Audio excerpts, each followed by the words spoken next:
I'm here. I'm trying to move from my phone to my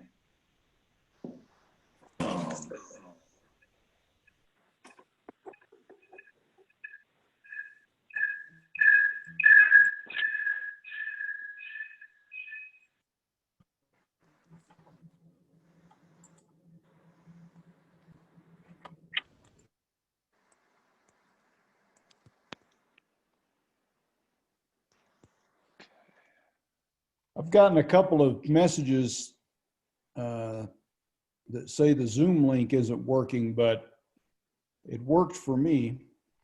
You're on a different link. Okay, what link?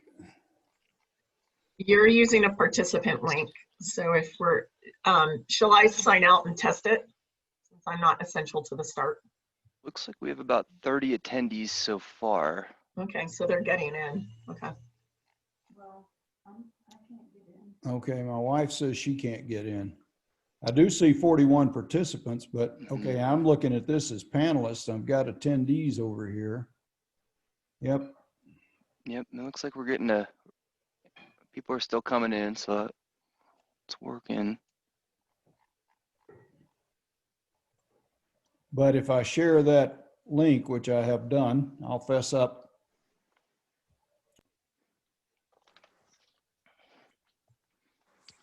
Oh, Give it a couple minutes for folks to tune in. So far, 32 attendees, 11 panelists.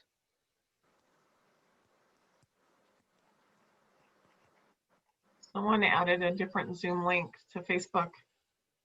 That was me. I'm guilty. Okay. And that's what Can I y'all was hear me? saying. I was muted. I think somebody might come in as a panelist there. Uh-oh. Did Inadvertently. you, is that the panelist link or the It's public link? whatever was on my calendar.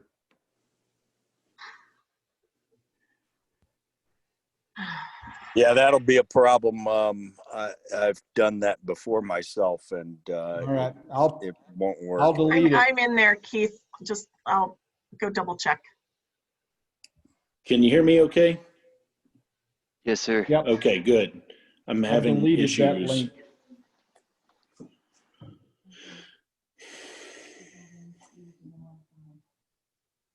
From the county website? Okay.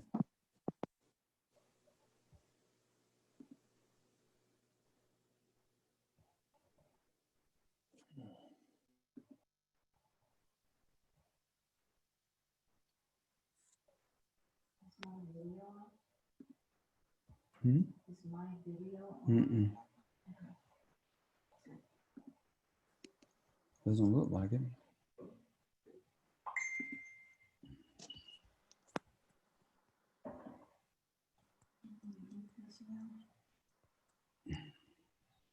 Yeah, I could turn my video.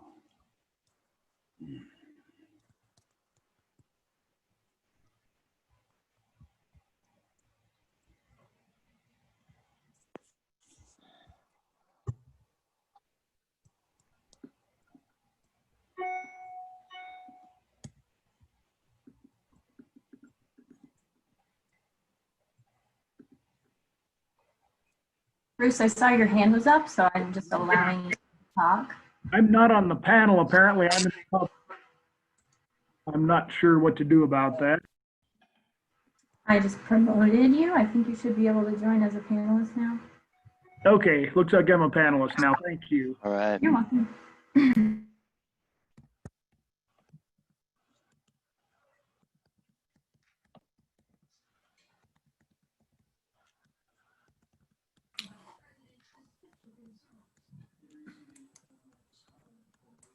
We have a question from Tony Michelle Ricci. Am I on the panel or a participant? is the question. I'll type her an answer. Thank you.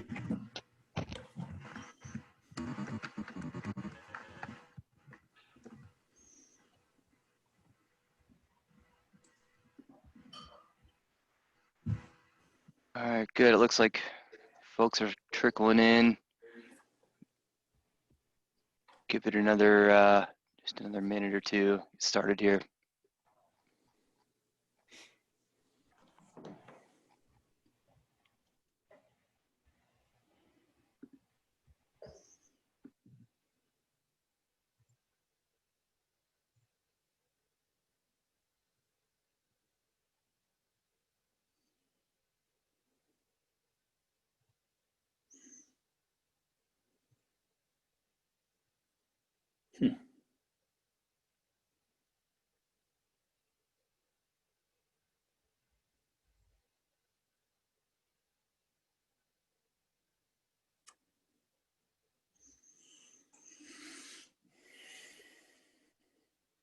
Okay, it looks like our attendee and panelist numbers have somewhat stabilized, so why don't we get going? And if people continue to jump in, they can catch up through the introductions.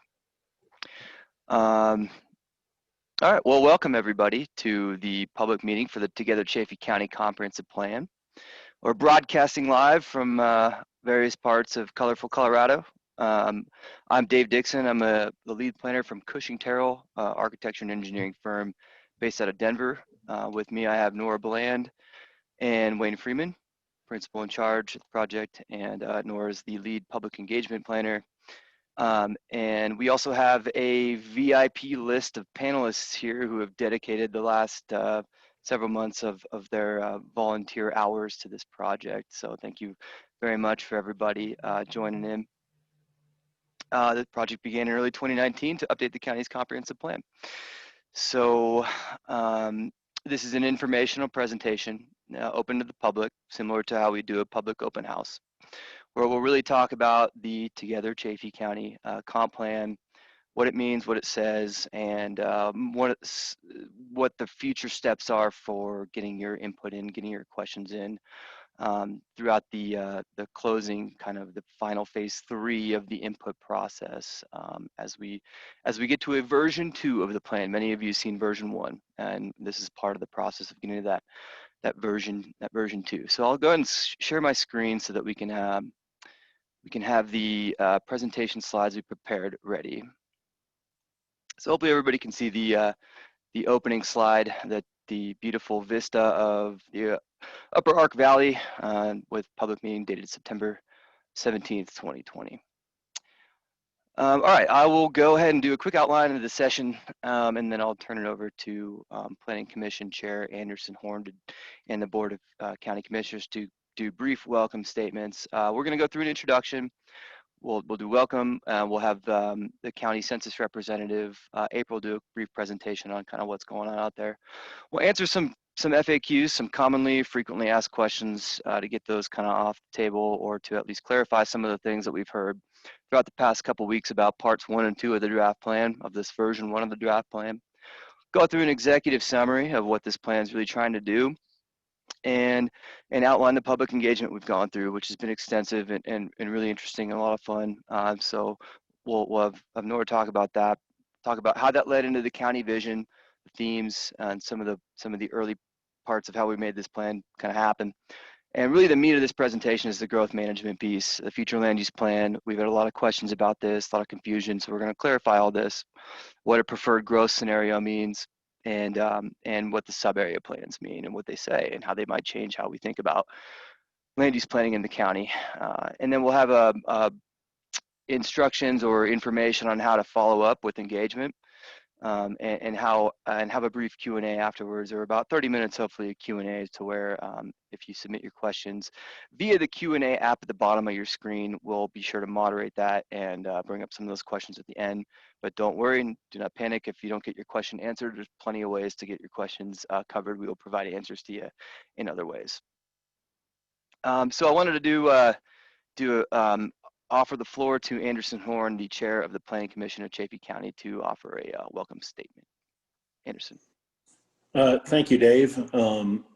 You don't need to take away your shared screen. I think a lot of people have seen enough of my face. First, I just want to say thank you to my fellow commissioners for their hard work and for all of the different constituencies that have engaged with us over the last few months, persevering through the obvious drawbacks of social distancing and that sort of thing necessitated by COVID-19. We have to keep moving forward, and it's so great to see so many people who care so much about this county that they're willing to give of their time and energy in whatever way they can. Also, of course, thank you to the Board of Commissioners for their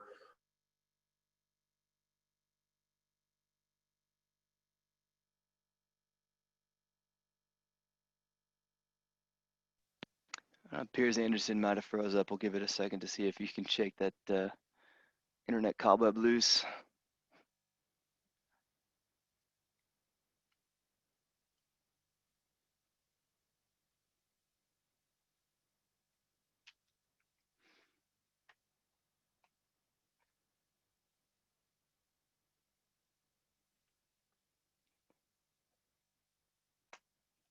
Well, until Anderson comes back, I know he wanted to open the welcome statements to the Board of County Commissioners.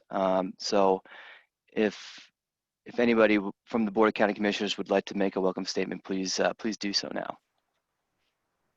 Well, sure, I'll go ahead. This is Keith Baker, and I welcome everybody for being in the online meeting tonight. This is an outline informational sort of briefing to familiarize you with where the comprehensive plan draft is at this point, and then to begin the public feedback part of this second draft of the comprehensive plan. A lot of work has gone into it. We did have several months pre-COVID-19 when lots of public meetings and public information sessions were held, and we solicited lots of information, and then what the public said was taken and worked into the first draft, and then the Planning Commission has taken that draft and taken additional public input and worked on it, and now it's ready to present to you. One reason that this process has taken quite a long time, obviously, is COVID-19, and the Planning Commission has been laboring under the various constraints imposed on us by that, undesired as they may have been. Another thing that we need to be mindful of is this is our first comprehensive plan update in Chaffee County in 20 years. We've been through similar processes, but as a community, we really haven't had the capacity and practice at having these conversations on a continuous, ongoing basis. So they become heavy lifts. The longer you wait and the less attention you pay to it on a daily basis and as part of your overall community collaborative plan, then the heavier lift it is when it is time to update one. So we're hopeful that coming out of this process, we won't allow that to happen again. It will be an ongoing, more constant conversation, more frequent, smaller updates to the comprehensive plan and all the other subordinate plans that support it over time. The Planning Commission has put in a heck of a lot of work on this, and so have a lot of other people.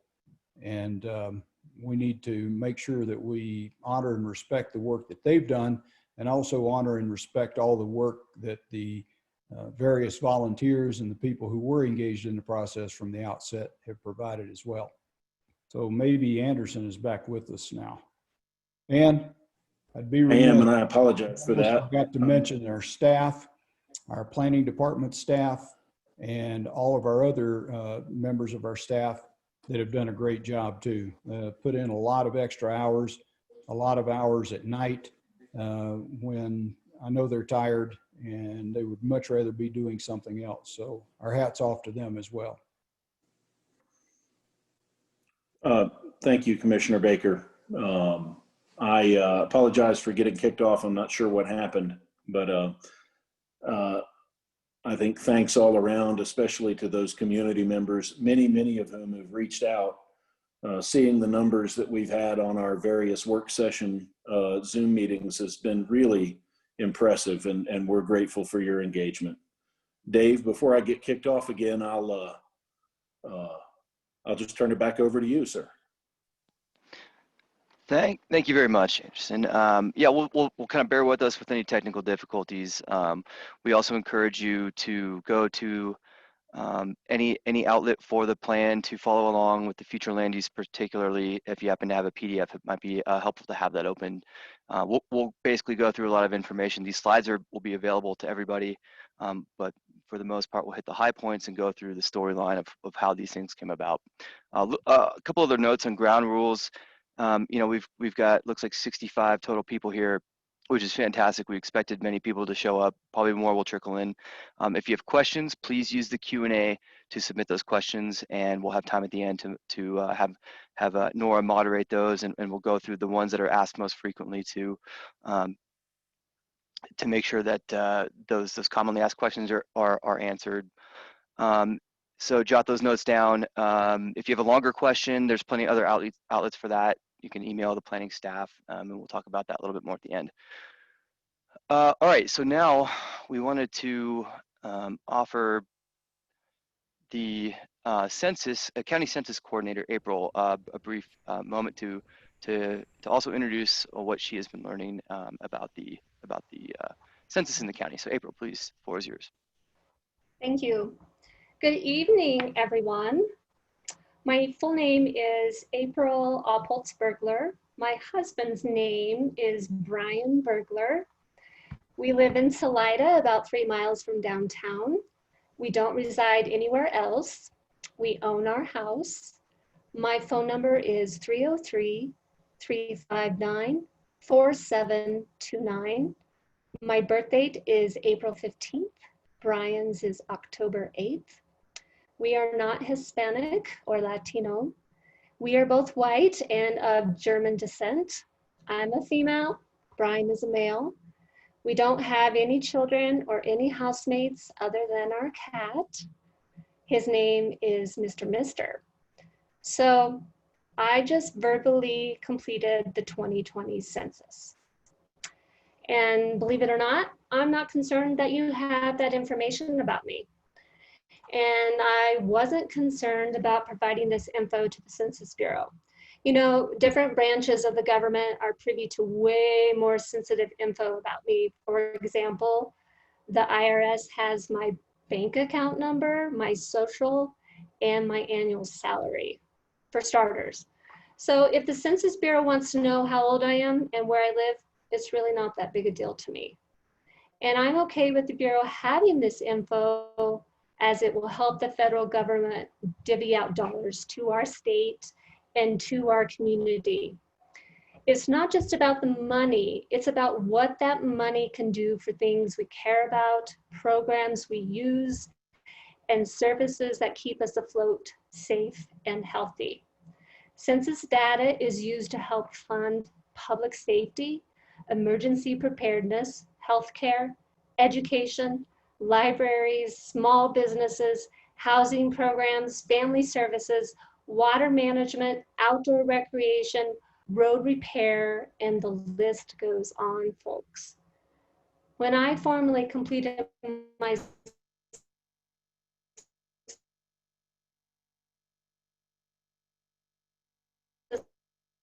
online this past spring, I handed the state of Colorado. Colorado gets, can you guys hear me okay? I have some connectivity issues flashing. Okay, all right. If Colorado gets an accurate count, there's a good chance we will get more representation in Congress. Colorado and our county have experienced much growth, hence why you are participating in tonight's meeting. So we as a county have to work together to formally capture that growth. Each of us needs to complete our census. It only takes about 5 to 7 minutes to help our county. And if you self-respond, you won't have to connect with the Census Bureau field worker, and you will help save our taxpayer dollars. So In a year that continues to bring us frustration, uncertainty, and heartache, this is something we each can do to help. So I'm going to do a screen share right now, if that's okay.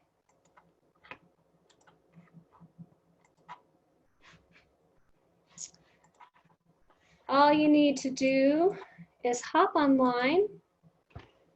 You go to 2020census.gov.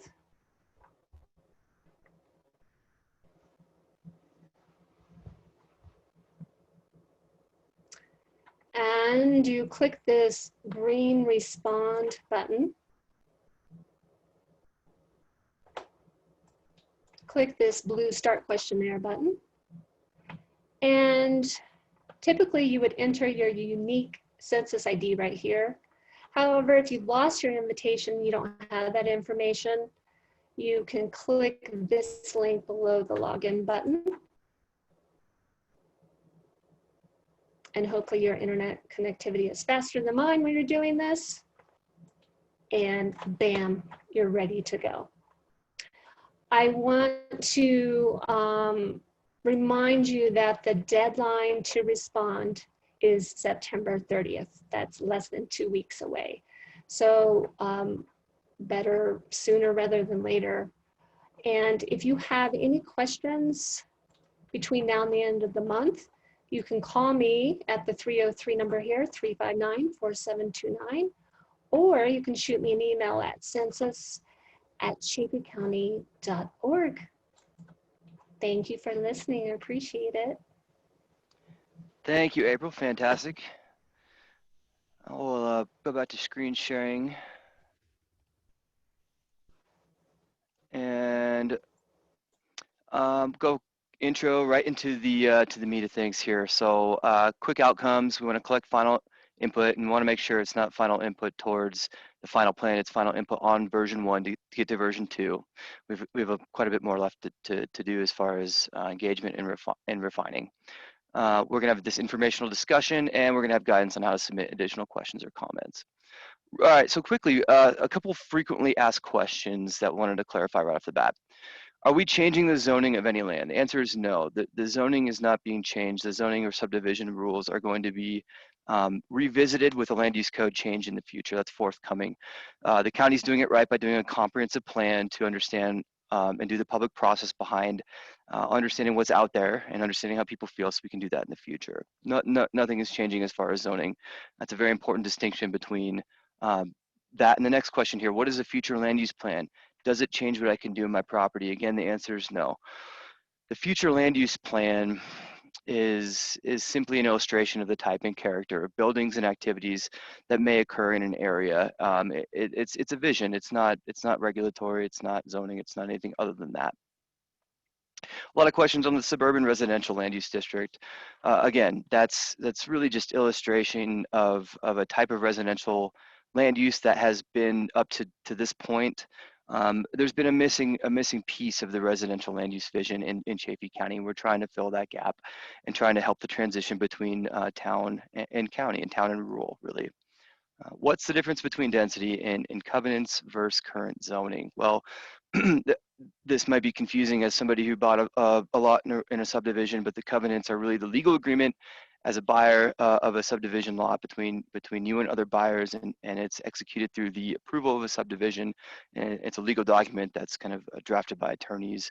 It might control things like where your building is placed on a lot, but it's different than zoning. Zoning is the authority granted by state statute for the county to establish design standards or density standards on a piece of property. So it's two different things. The future land use plan and the comprehensive plan is neither of those things. It's kind of important to know that.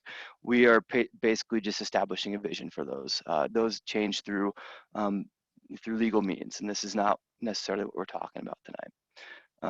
Why didn't I hear about the public process? Well, we designed a very robust outreach process, but it's important to know we didn't do it all. We can't do it all. It's very much impossible. But we think that we've established. We went geographically diverse and adjusted mid project to make sure that we tapped into as many places and people as we could pre-COVID, and now that we're post-COVID and in COVID, we're making sure that we have an online presence so everybody can engage, and that engagement process is not over. And hopefully, for those of you who don't know myself or the project team, this is exactly what we're looking for, is new folks to be involved in the process, and we're not done yet. Okay, executive summary. Really, what this means is, what are the changes to the overall county land use framework? The last comprehensive plan was done in 2020 years ago. What we're trying to really establish here is better guidance for your leaders, for your planning commission, for everybody, for neighbors, for yourself as property owners, for developers, better guidance on land use decisions through a couple of different ways. We've heard over and over again through the public process, we want to keep town, town, and county, county. And we're implementing that essentially through this future land use plan. Really, you've dealt with controversial land use applications as a planning commission and as board of county commissioners. There might be a good project, might be a perfect project, but is it really in the right place? And I think I'd invite Marja, if you're still on the line, to maybe expand on some of that. Can you hear me? Just unmuted myself, and I just wanted to add, for when we're talking about where we're trying to get to, I think sometimes we communicate in a way that this is about a future land use plan, and we want these certain land uses, and our community has had a lot of recent, since I've been on the planning commission at least, a lot of good development ideas that have come in, and we have had a lot of conflict over the development proposals, not always because of the content of the development itself, but because that development is not in the right place. Like, it's adjacent to a subdivision that expected no commercial development or no higher density development next to it. And so part of what we're trying to do through this comprehensive plan is create assurances for property owners who've made investments, whether those be homeowners or for property owners that are hoping to do development, so that you can actually look at a comprehensive plan and look at the development code and say, I'm buying this place and I know what it's going to be in the next 20 years, or I know that I'm buying this place and that I can potentially do the type of development that I want to do. And so as we're going through this planning process, like, it isn't only about protecting what's here, but also creating opportunities for the things that people want to create, that bring jobs, that strengthen our economy, that create new housing. And so I, as a county commissioner or planning commissioner, think a lot about the conflict that we have over the fact that we don't have the appropriate frameworks. And so that creating, the reason we're doing this, not just because the government says we have to, but really because we're trying to figure out how to grow in a way that keeps what we love about being here, creates assurances for the people who've made investments, and creates places where people can go in the future. All I had to say. Thank you, Marja. Well said. So some of the other ways that the adoption of this plan might change the framework of how we deal with land use. This plan is a venue for prioritizing county investments and projects where there previously wasn't really a way to, or a single place where all those ideas were collected. So this is now, and you can read the plan and find out the details of this, but things like where can the county be fiscally responsible and use its taxpayer money most wisely. It's all kind of collected in this plan to be vetted and further down the line used to prioritize projects, whether they're transportation or facilities or whatever it is, a trail, something along those lines. We wanted to use this opportunity to gather all those ideas and prioritize them. And really the ultimate, one of the ultimate goals here is to revise the land use code to bring it into the 21st century and have a land use code that's functional for the county as it is today, rather than as it was in the 90s. And this is one of the key points of doing this project. And the order of operations is to do your comprehensive plan, find out where all those places were that have problems or conflicts, and then outline them, and then go and move into your land use code revisions, which is zoning and subdivision. All right, I'll give the floor over to Nora, who's our public engagement lead planner, to talk a little bit about the 3 phases that we've gone through to get to where we are today and where we're going. Nora, floor is yours. Thanks, Dave. So what we're calling phase 1 of engagement really focused on a diversity of input methods, including large open houses, smaller neighborhood meetings, and one-on-one interviews with specific stakeholders. This is the type of engagement that you see in a typical comp plan process. And the opportunity to engage online with the Together Chaffee website was available throughout the whole process. So all the input from phase 1 of engagement contributed to the draft that was released back in March. That draft was then turned over to 6 groups, 6 focus groups based on the major planning themes. And these focus groups are community groups and committees that vetted the first version of the plan to ensure that the visions, goals, strategies were valid and useful for their purposes.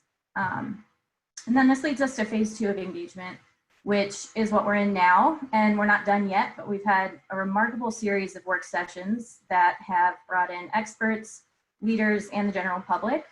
Planning Commission and the Board of County Commissioners met 11 times between March and June to go through every portion of the plan with a fine-tooth comb, which is really unique for public servants to participate so much in creating the comp plan. We then held a work session with community groups and subject matter experts to determine who would be responsible for implementing the action steps that are laid out in the plan. And then that brings us to tonight, the virtual public meeting.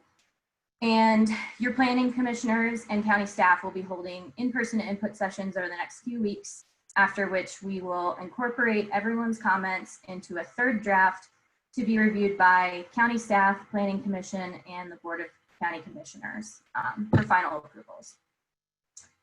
So Dave, you want to go to the next slide? So getting the word out, we did our best to get the word out, not only about meetings, but the whole comp plan process through a variety of channels. We released newspaper articles and ads, opinion pieces.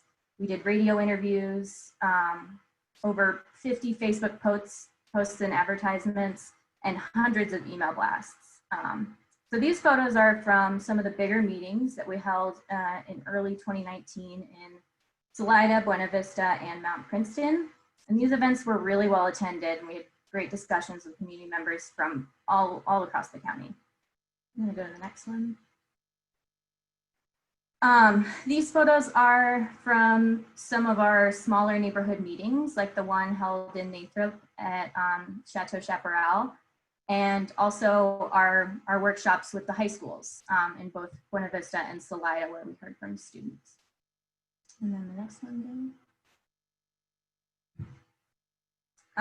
And then just in case folks still hadn't heard about the comp plan process, we held drop-in events in Salida and Buena Vista, where we set up in storefronts on the main streets with a sandwich board sign directing folks passing by to drop in and give their input. So again, we'd really like to say thank you to everyone who has contributed time and input throughout this process so far. And just please know that the window for input has not closed, and we will go over the ways to submit your input at the end of the presentation here. So Dave, I'll let you talk about how we incorporated all that input. Awesome, thanks, Nora. Yeah, so that phase 2 was really important and really kind of unique to Chaffee County, since you have these expert and local community groups. What happened is we turned all that into what was originally 6, but now is seven themes. These 7 boxes that have colors on them. Each one was directed. All the information that we had in version 1 of the draft was given to these special interest groups, these experts.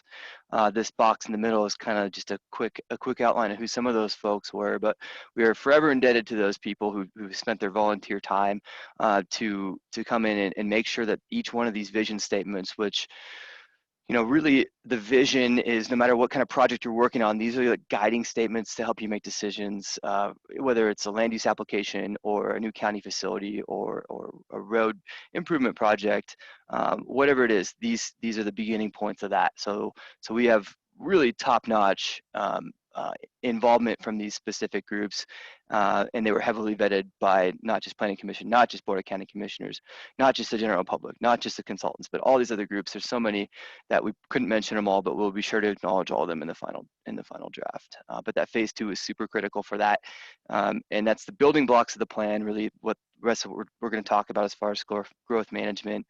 It all stems from this, so you're very fortunate in this county to have that kind of involvement. Okay, so the big piece of discussion here, growth management, and that means a number of things. It means looking at history. It means going forward. How are we going to make sure that this next generation of community planning and land use planning really makes sense for what Chaffee County is in this crazy year of 2020. So I wanted to go through the future land use plan first, the map, the plan, everything, what it is, what it isn't. So what is it? It's simply a tool to illustrate the county's, the public's vision for growth. That's really all there is to it. It establishes, it might be colors on a map, and now that we've made a map, it might seem much more real. But what that is simply just an illustration. It's a vision. It provides guidance for your decision makers and for the folks that recommend decisions to the decision makers. Really, it kind of comes back to this overall point. At this point in Chaffee County, what you've done in the past has worked. But going forward with the complexities that we're seeing, we have to kind of ask that tough question of, if you choose to envision growth somewhere or somewhere not, in places, where it might make sense because of a number of reasons, infrastructure, available land, whatever it is, willing owner, if you turn away from some of those, it's going to occur somewhere else. It's kind of that ecological look of planning, land use planning. If you prevent it from happening somewhere, it's going to happen somewhere else. And that somewhere else in the past has been probably rural areas or areas that are kind of the path of least resistance. Well, the issue with that is it will literally cost you as a county and as taxpayers more money in the long run to service those areas, to provide fire and EMS, to provide water and wastewater, those kinds of things. This is kind of the point we're at here. So that's why we do future land use planning, is to make sure that we have a logical way of growing instead of how we used to do it. It's also a way to create opportunities. If we have these goals of diversify our economy and create jobs, you have to have a land use plan that also allows for those opportunities to exist. It's also informed by the public, by the history of planning, the history of subdivision, where the subdivisions are in the landscape, where the conservation easements are. It's all happened through different reasons throughout history. Very important to look at what's existing in order to go forward. And it's informed by landowners, and we made very strong efforts, this panel, this project team, to get out in front of everybody as much as we could, to make sure that any future plans are informed as well as they can by the people who own and control the land. And it certainly is amendable and it's flexible. The future land use plan needs to be a living, breathing thing. It's not, again, that's why it's not zoning. This next piece of what is it not? It's not regulatory. It's definitely not zoning. It's not the county's development plan for anything. It's just simply, these places are probably going to change. Let's have the most informed roadmap to future growth as we can have. And some of these pictures you see on the side, you see all these boards, those were our survey instruments. We also had them online. We asked as many folks as we could to draw on our maps to provide input to us to make sure that we had, again, the most informed land use plan and vision for the future. Dave, can I add something just real Absolutely. quick to that guidance piece that I think is important? As a planning commissioner, I just want to make a clarifying point around a comprehensive plan is adopted by the Planning Commission. It can also be adopted by resolution by the county commissioners, and it becomes a policy guiding document. And what that means is that in the interim, when we're trying to update our zoning code, which is not a short process, a comp plan, 12 to 18 months on average. A land use code can be like 2 to 3 years. It is a much longer, harder, more detailed initiative depending on how deep the update process goes. Ours will likely need a relatively large overhaul.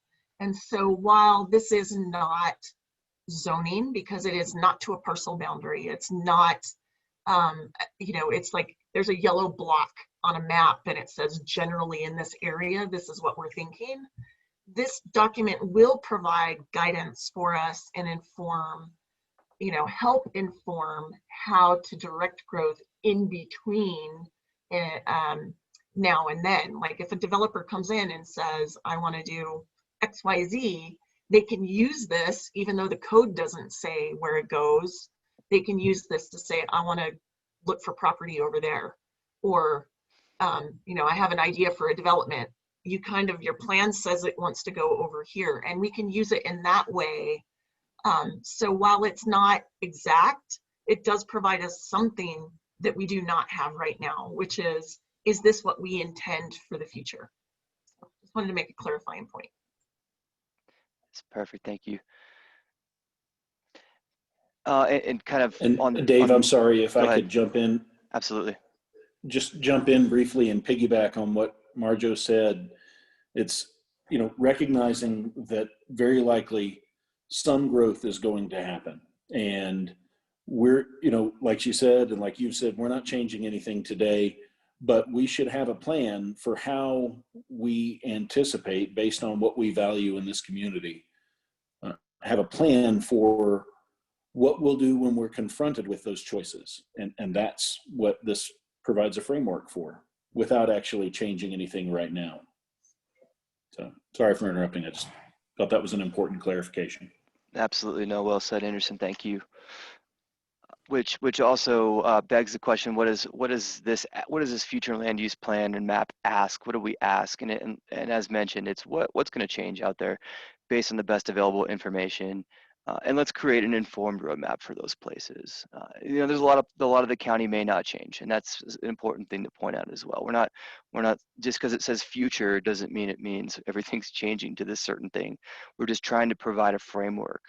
So ultimately, we can implement these changes, as Anderson mentioned, eventually through the land use code and revisions that's separate from this project and that are forthcoming. A note on how we made these maps. It's an art and a science, future land use planning is. And to the extent that we can use science and hard data, we did. So you're seeing a map here of sensitive lands, and that means, ecological habitats, wildland urban interface, public lands, some of these things that are a little bit more difficult to, or less changing or less changeable. You'll see public lands here in blue, and also conservation easements. We looked at biodiversity areas, which was provided by some of the great studies that are going on concurrently in Chaffee County that came out of the 1% sales tax. The Common Ground Project and Envision Chaffee set us up to do some great information gathering and mapping exercises, and we're incorporating that into the plan. So we looked at sensitive lands, and you can see in some cases in the past, there's some overlap between past subdivisions and what these things are. This is just a way for us to be more informed about how to go forward. Infrastructure was also an important piece of that more scientific part. Through an infrastructure study that was done separately, but as part of the contract and part of the scope of this project, we're especially lucky to be able to be informed by the infrastructure and what's there. Here you'll see some of the parameters that we used to find out what was going on out there. Proximity to water and sanitation lines, for example. We also know pedestrian-oriented development was important. So looking at where trails were, where regional trails were, where connectivity points were. Also public gathering spaces, such as grocery stores, elementary schools, parks, recreation facilities, places where people go every day. What's within a 20-minute walk of those particular places. So this helps us really validate and provide those parameters for what are we looking at out here. So these red squares, are one of the places where all these things, once you layer everything on top of each other, again, kind of looking ecologically. These are some of the places that make most sense from a scientific kind of point of view. And then we take these places and we vet them with as many people, whoever would listen to us, we'd take it to them and say, does this make sense at all? Or if not, and then that's how we kind of establish, what may happen here. And speaking with people from the development community if we could as well. So that's kind of a little bit of how we came up with this. It wasn't divining rods. It wasn't totally uninformed. We really tried to make it as good as we could from a data standpoint. One other piece that we really feel is important, and I'll touch on this, and I'll invite any of the panelists to jump in here, is really the history of growth management, history zoning. really, there's a lot of misunderstanding about what's out there, what's on the ground right now. But really, you can read the plan to get details. You can ask any of the staff or read the zoning code or the land use code as it exists. Really, the take-home message is very simple. Up until about 1990, things shifted back and forth. And by things, I mean the land use controls, land use patterns, depending on the economic cycles. For example, prior to 1990, you can see some of these numbers changed, but depending on what was happening out there. And in 1990, the county dipped into something of a recession, with whether it was a changing economy or mines that were shutting down or being, something shifting. It was a recession period. So the response was that downturn led to changes in land use that allowed subdivision of land to be more or less the economic driver of the county's economy. If you look around, what do we have to boost the economy? There's plenty of land, even though a lot of it was in agriculture. And I think the prevailing thinking was that at that time, if we change it, we can use this to our land use code to attract retirees to single family subdivisions whenever things are in a recession period. So you'll see some of your biggest subdivisions kind of occurred on these down cycles. Mesa and Taro in the mid 70s, and Game Trail in the late 80s and early 90s in response. Really, here's the thing to think about. And this land use plan attempts to set you up for success from 2020 going forward, if you keep this in mind. Subdivision is still and always will be an integral part of an economic growth pattern in Colorado, in Chaffee County, in the American West and beyond. But the needs have changed in the county. The needs from the municipality standpoint have changed. The economies have changed. They've diversified. So here we are today with essentially a growth pattern from the 90s. And so much has changed since then. More importantly, we have an opportunity right now to set up Chaffee County for success with a new style, a new pattern that considers all these new things, that considers the changing character of the county. Rather than having antiquated patterns, we have or an unclear path going forward. This is really what we're trying to do here, and that's why that's just kind of a little bit of background on why things changed, why they changed. But going forward, there's a real opportunity here to think proactively about what these numbers mean, and that's kind of the take-home message. I'll take just a pause here if the panel has any other things to add about that. It's kind of a big take-home message. Cool, getting thumbs up. All right, so in summary, why are we doing future land use planning? Well, you have a diversified economy. There's different ways to grow your economy rather than relying strictly on the subdivision of land, and there's opportunities out there. Pressure is increasing. I think we're seeing, we all know folks who are in the real estate community maybe, and we're seeing that there's pressure on growth. There's pressure on affordable housing, and we don't want to miss an opportunity to relieve that pressure before it's insurmountable. Before you can't afford to build affordable housing like in other places in Colorado, Summit County or Pickens County. When land costs and construction costs go so high, you miss your opportunity. I think there's still opportunity for that out there. Drought and fire, obviously that's not going anywhere, and that's as a result of certain land use patterns that have happened in the past. That's only going to get worse, as we all know, as we look outside our windows and see smoke right now. And of course, recreation and tourism impacts from those uses are increasing and are increasingly causing compatibility issues, which we'll talk about how that factors into land use here in a minute. That's kind of why we're doing it. It's that simple. It's illustrating a vision for growth here. That's all it is.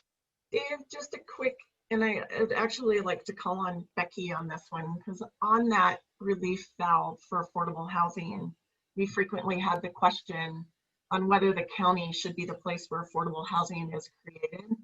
And I think it's important to sort of talk about there are different income levels that we're trying to create affordability for. And within sort of the working families, working individuals who are not moving in to get their retirement home. That's a different housing sector. And so in looking at land and looking at housing within the municipalities, there are certainly places that all of the municipalities are currently working to create things like apartments and create things like townhomes that are appropriate for very, very low income because you want people to be able to work close to their job and not have to travel really far. But there's also, you know, teachers and policemen and firemen that are now kind of moving into a class of needing affordable housing, which is where those areas of land that are close to town that might be need incentives to or support with the land use zoning to create more affordable living for those professional classes that are not able to afford a $400,000, $500,000, $600,000, $700,000 home on multiple acres out in the county on well and septic. And so when we were looking at that connection between, or you were looking at that connection between land availability and potential higher densities and infrastructure, some of it is to kind of create those places where we can create neighborhoods that are technically part of town that can begin to use land more efficiently for affordable housing. I'll let Becky follow up on that if I screwed that Yeah, up. no, I appreciate it. You really kind of framed that perfectly. I think to put kind of some tangible numbers and figures to it, I just want to relay, I had a great conversation today with one of our major employers who has an employee base that earns a fairly decent wage. And when I say decent, I mean they wouldn't qualify for big A government subsidized affordable housing. So these are people who are earning you know, $60,000 to $120,000 a year, and yet still getting into our housing market is an extreme challenge, particularly without down payment assistance, and with our market being pressured the way that it is from people moving in. Now that we can Zoom for work, we are considered on one of the Zoom towns where telecommuters are now migrating to. So I think it's really important as we look at our land use to remember that we are going to get what we ask for. And so we want to make sure that we're asking for, and when I say that, I mean we are adopting goals, visions, and ultimately, you know, like Marjo said, 2-3 years from now, we'll get through a code. But we want to make sure that we're asking for a range of housing. We refer to it as a housing continuum. So there's housing that needs subsidies and supports, and then there's market rate housing that is going to be built anyhow. And it's very important for us to be able to locate areas that can support that missing middle housing, it's often referred to as. So that's, again, those middle incomes from, you know, say our area median income in Chaffee County is $55,000. That's 100% of our area median income.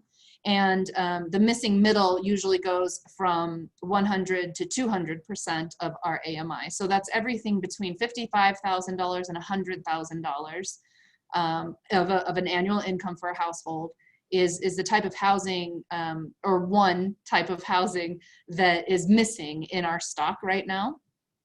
So I think this is an excellent opportunity to intentionally make sure that we're managing the growth that's coming at us in a way that our employees are and our neighbors and our peers are able to stay here and raise their families here.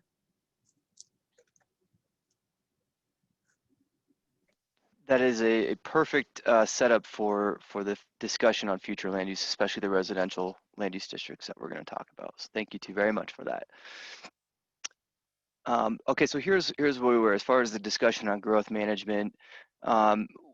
You're going to hear future land use, you're going to hear zoning. Those are two different things as mentioned before, but they are connected in some ways. So here's a list of the districts or the designations of future uses that seem to be needed in going forward with this land use plan in 2020. So I split it up in here in the top 7 that you see are the ones that have changes that might and might change the way we think about land use and make decisions on it. The ones in the bottom there are the ones where there's not really significant changes proposed. They're sort of mirroring the existing land use. Not that they can never change. It's important to note this is it's not saying never change. It's just no change in use at this point in time, and that change should be discussed on a case-by-case basis. That's all we're really talking about here. So we'll go through these one by one, try to hit on the high points here, make sure we have enough time at the end to talk about these. Okay, the first point of discussion here is the rural or agricultural future land use. This is really reflective of what's there. Want to preserve the character of the rural areas, support our agricultural economy, support the rural landscape and the working landscapes. No change in use is proposed as far as where the rural areas are at. The significant change proposed here is really in prioritized landscapes, in areas that we love or we love for certain reasons. We want to accommodate conservation subdivision design and cluster development, or whichever tool might work for those particular areas. And we'll talk about how that might happen from, go from A to B, and why there might be a place that has these design standards or not. But really that's the difference. And we'll talk a little bit more about conservation subdivisions. It's something that's in the land use code now. We're looking at ways to make it more easy, more accessible, and more meaningful to use from a development standpoint, so that it's a win-win for all parties. That's really the significant change there. Rural residential is perhaps a piece of land that is in the rural areas but is not used for agriculture. Is an existing use. They're in platted subdivisions typically. They're large lot, low densities from the 70s to the 90s, as we discussed. Want to keep these in place. We're not designating any change in use. The one significant change proposed, or the two of them, again, promoting conservation subdivision design rather than in certain areas to preserve those areas that we think are important. And it's not the density of the residential area as much also as the type and character of the use. And this is something that we're introducing here between a couple of different residential land uses that you'll have to consider as you go into the land use change within 1 to 3 to 5 years when the land use code changes. As it is now, there are certain uses that can be home-based businesses or location neutral, people moving into these homes and starting a business out of them that may not be necessarily compatible with their neighbors. And the plan doesn't necessarily point out where all those are. It's just introducing the idea that this is a conflict that may be emerging, and that we want to have some kind of framework in place to make sure that these things aren't incompatible.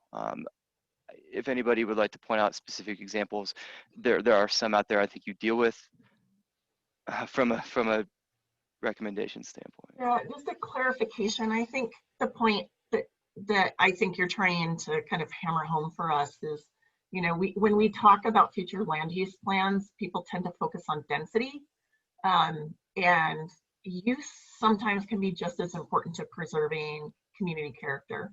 And so Chaffee County currently has very few distinctions between the types of districts we have. Like, we have rural and rural residential.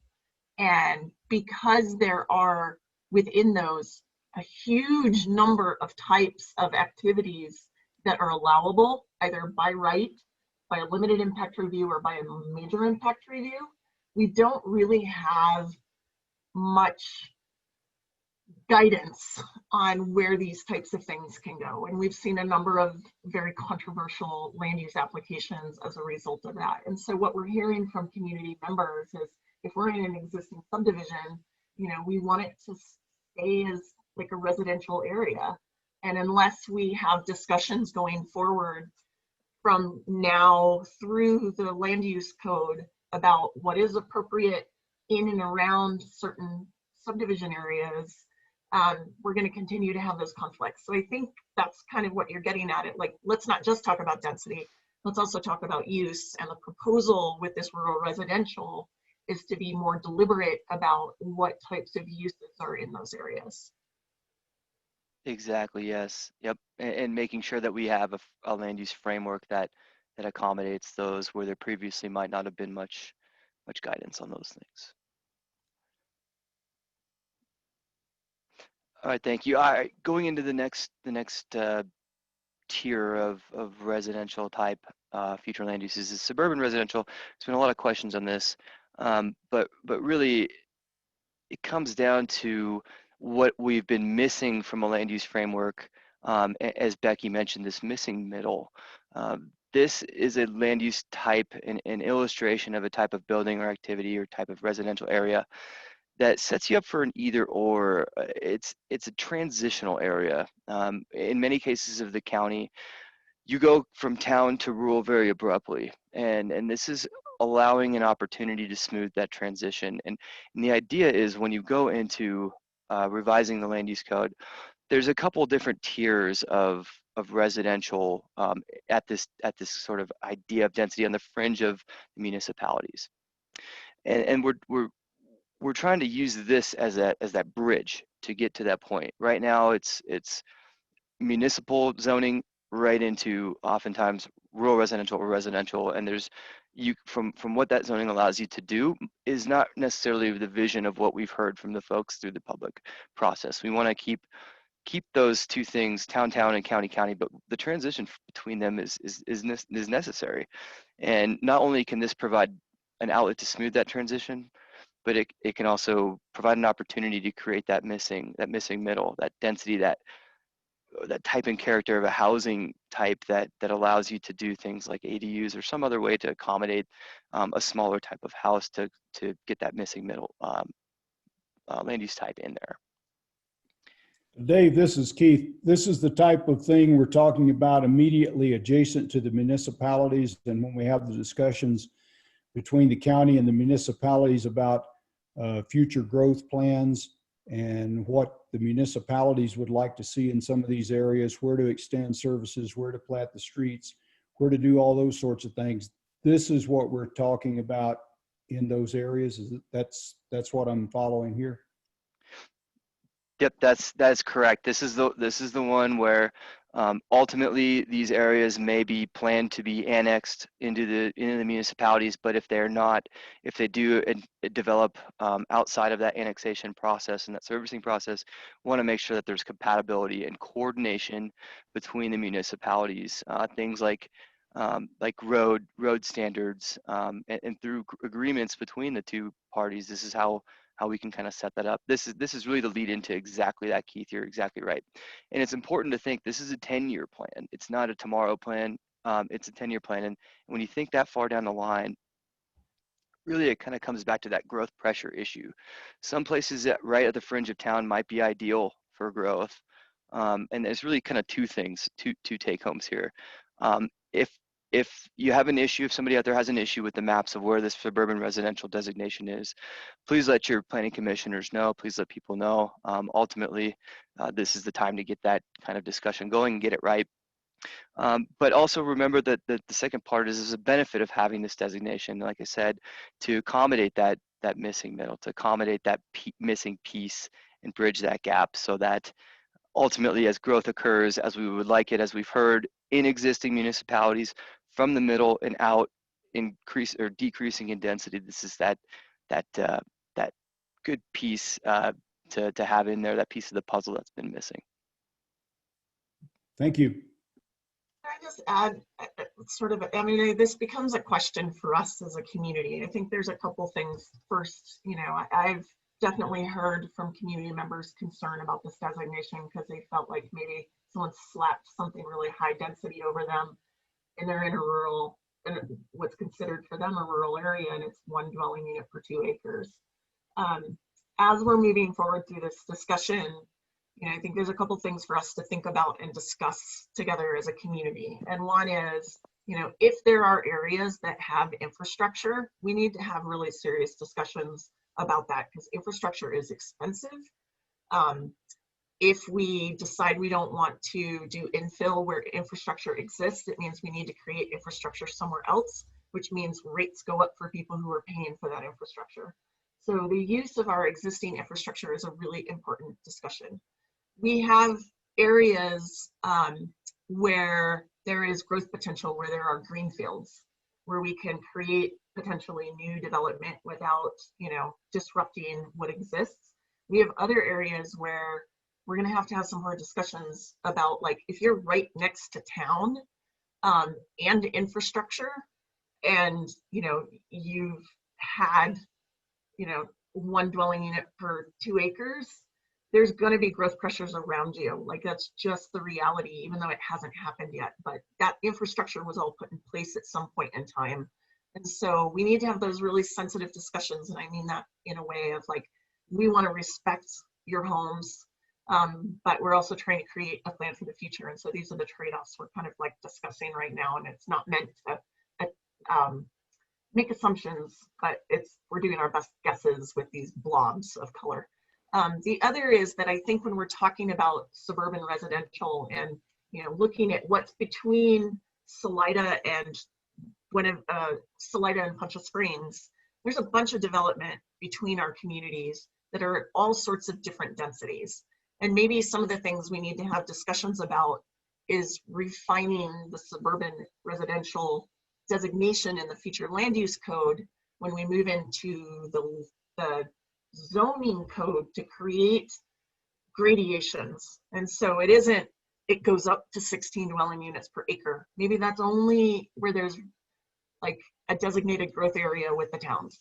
But maybe there's areas where there are subdivisions that are more dense, and there are areas where there are subdivisions that are lower density. And we have gradations of this development that makes sense for protecting what's out there as well as accommodating growth. And so I think this is one of the big ones we're going to have to kind of work through together as a community. Precisely, yeah. And we've already received some really good commentary on this, and we are looking harder at what this particular designation means from a character and description of what this means, and also where it's at. So we appreciate that commentary that we've received already. So thank you, Marjorie, on that. One other last point is that this is when we're looking at folks moving in and perhaps doing home occupied businesses or location neutral working out of their home office. The idea is that there is some additional understanding about what that might look like, what that character, what that type of potentially commercial use in a suburban area might be. And again, if we look at it as concentric circles moving out from a municipality, this is the one that is this mixed residential future land use is one that might be immediately adjacent to a municipality, intended for areas of potential annexation, where we kind of know things might occur. And the take home here really is there's not necessarily targeted growth areas in the county comprehensive plan, but we do want to get to that point. This is sort of a way to bridge that gap as well. There are areas that are encouraged to develop and that are encouraged to annex through the 3-mile plans of the municipalities, and this is trying to bridge that gap as well, to coordinate with municipalities and ultimately try to lay the groundwork for future agreements between municipal and county land use plans. So we're trying to make it sort of set an initial roadmap about what this might look like from the urban or municipal expansion standpoint. See if there's anything else on that. Yeah, just making sure that we have, this is the type of land use to make sure we have a shared vision of growth, really.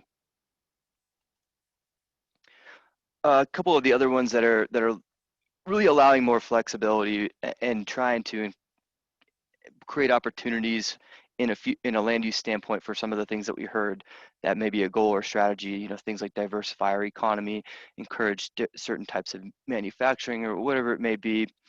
This is an outlet for that. This is an outlet for creating those opportunities, this mixed use corridor.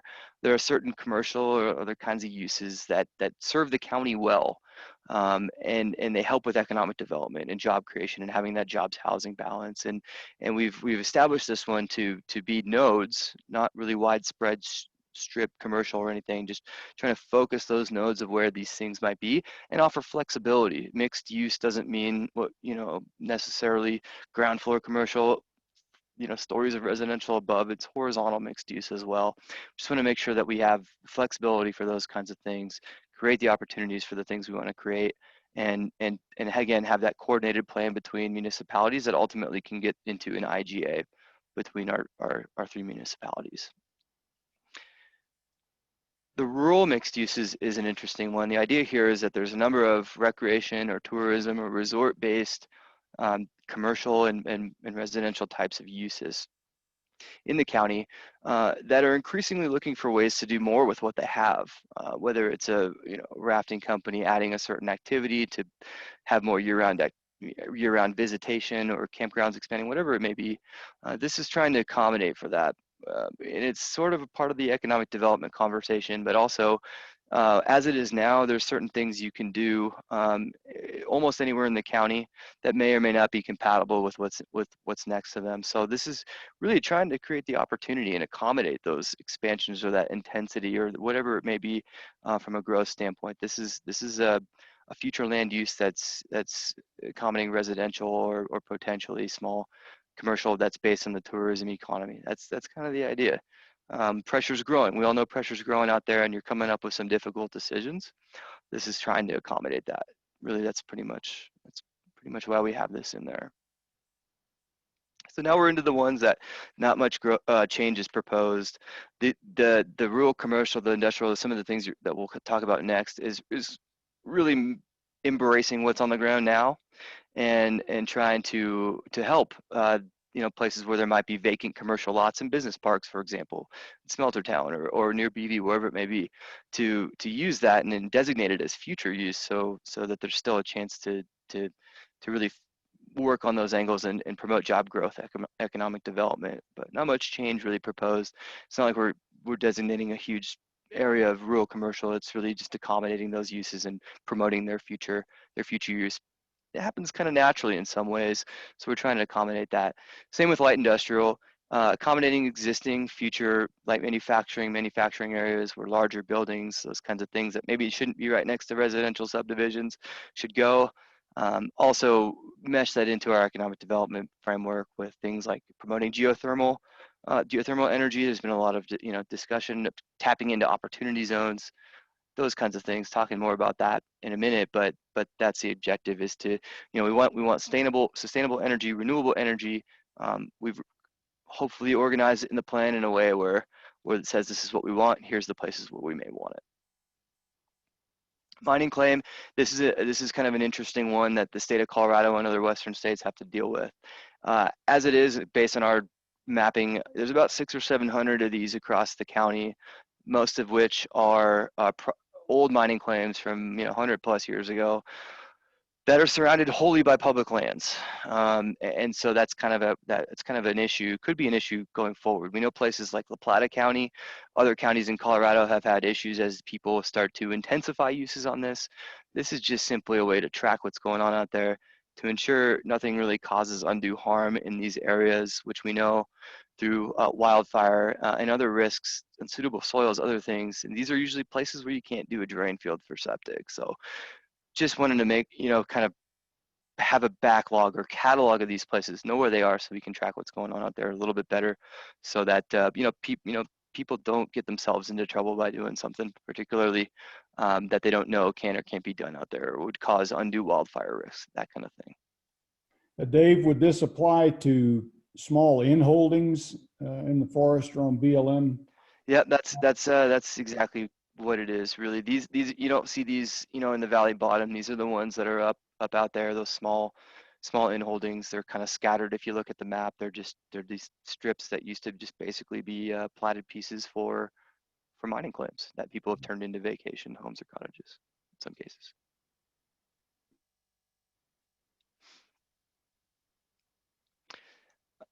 Okay, and public lands, this is essentially overlaid upon all the public lands, the national, state lands, municipal, county, state, federal. No change in use is proposed. Open space, one distinction to make on this: open space is different than maybe, and these pictures may not do this justice, but it's really dedicated open space. It's if you do a subdivision and you set aside land in perpetuity or in permanence for open space, or for maybe it has trails, maybe it has a park or recreation facility on it. That's the idea here. It's dedicated permanently to open space, and that's what it's going to be. touching quickly on a couple other elements of the land use plan, the future economic activity node.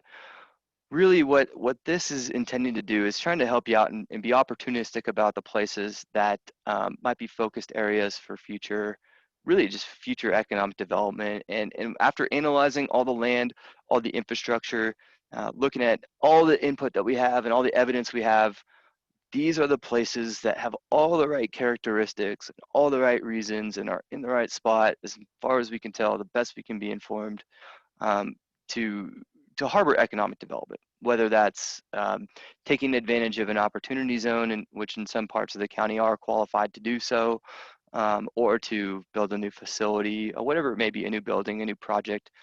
This is a targeted way to incentivize those kinds of things using state and federal programs or otherwise. And this is when you identify these on a map, for example, it kind of gets you one step ahead of perhaps your neighbors in really saying, hey, we did our homework, we vetted these places out. For these reasons, we think this is a reason why you should give us some support or resources to build a new whatever facility it may be. That's the idea. Similarly, there are opportunity sites. Sorry, I jumped around a little bit. These are kind of based on a number of criteria based on our infrastructure analysis and otherwise. These might be sites where things that we know we want, such as affordable housing, such as other things, might be appropriate based on a number of criteria, and we have evidence to support that in the plan. It's just a simple way. It's not saying we're going to do anything. It's just simply a way of we have evidence-based discussion on why these sites might be really valuable to do something, whoever may do it in the future.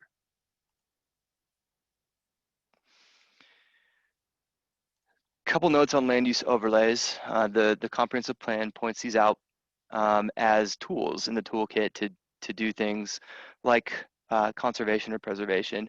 There's two of them here that we've outlined, and we haven't really established where these are. That's really for the land use code update, and again, trying to provide parameters and evidence for doing that in the future. The natural resources overlay, the objective of that is to protect things we love about Chaffee County, and really just provide additional standards, such as a conservation subdivision design. That's the idea. If there's this overlay, which is geographic across the county, places within that overlay, that's where we want to promote conservation subdivision design for a number of reasons, which essentially, we'll talk about this in a minute, but lets you do certain things to get certain things. That's the idea. The Arkansas River overlay is one that gained a lot of traction during the phase 2 of our public and stakeholder outreach. We know that there's been things that have occurred in the past and will continue to occur on the county, unincorporated county part of the river, that may or may not be detrimental, probably detrimental to certain user groups, whether that's wildlife habitat or rafting community or cycling community, whatever it may be. We've heard that there might be things that we want to incorporate to help continue to protect these things. Really, it's to help you better understand what's happening out there. If you have additional standards, this example right here, this is just an example of where it might, where you might establish these standards, which might be additional setbacks or riparian corridor replacement, or if something gets disturbed. There's a bunch of great precedent out there in the state of Colorado and beyond about how you can protect your river by doing a land use overlay. The comprehensive plan simply sets up the parameters for doing so. And this is one that's still in the works. We're still receiving comments about this. So this is an example of how it might work, where it might occur around the city of Salida. And one last note on conservation subdivisions. This is something that's been gaining a lot of traction, and it's a really great idea. It's, as mentioned, it's part of the land use code now, but there may be ways to promote this further and formalize a process of review or of information gathering that makes this become more of a win-win for both developer, for neighbor, for owner, for everybody involved. On the top here is just an illustration from Randall Arendt, who provided some great meetings for the county. Thanks to Becky and her team for putting those together. Just a simple 55 home 2-lot subdivision in a traditional sense. When you reduce lot size and consider natural resources in your design, you really can do a lot of really great good things with these types of things. So that's the idea, is that we look a little bit deeper into how we can use these to promote what we want in the county. Okay, let's see, we're doing all right on time. Want to talk a little bit about scenarios and the preferred scenarios. This was an important part of the process for the team, for the public, for everybody to understand how we're going to get from point A to point whatever it is in the future. And so what we did is we established a couple scenarios. A being business as usual. If we change nothing, what might happen? We used community input and GIS analysis to come up with B and C. In short, they both tried to accomplish different things. B was conservation, corridors, and connectivity, pushing growth towards existing centers and corridors. Had a couple different parameters that we used to predict or theorize how growth might occur. C was really a kind of an all-in, long-term growth focus to existing communities, and we presented these to the public. A couple take-home pieces here. The scenario A was not really, nobody really said that we want to stick with A. Whether or not they agreed, everybody agreed B and C were the be-all, end-all. A was the point where we want to start from and go towards something else. So what we did is we brought these scenarios, introduced them in the open houses and in public online forums, and in the Planning Commission work sessions, and we decided, excuse me, Commission decided there's some things in B that we really like, some really good common sense things. And there's some things in C that we really like, but we know it's going to take a long time to get to them.